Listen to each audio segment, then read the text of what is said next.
যে কোনো মন্ত্রী, সে মুখ্যমন্ত্রী হোক বা প্রধানমন্ত্রী, কোনো মামলায় 30 দিন জেলে থাকলেই চলে যাবে মন্ত্রিত্ব। এমনই একটি বিল সংসদে এনেছেন স্বরাষ্ট্রমন্ত্রী অমিত শাহ। এই বিল যদি একবার সংসদে পাস হয়ে আইনে পরিণত হয় তাহলে ভারতের রাজনীতির ইতিহাস বদলে যাবে। আমাদের দেশে নেতা মন্ত্রী আর দুর্নীতি যেন দুই ভাই।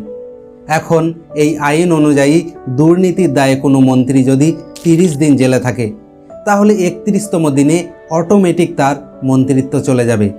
ফলে পদ হারানোর ভয়ে কিছুটা হলেও দুর্নীতি কমবে।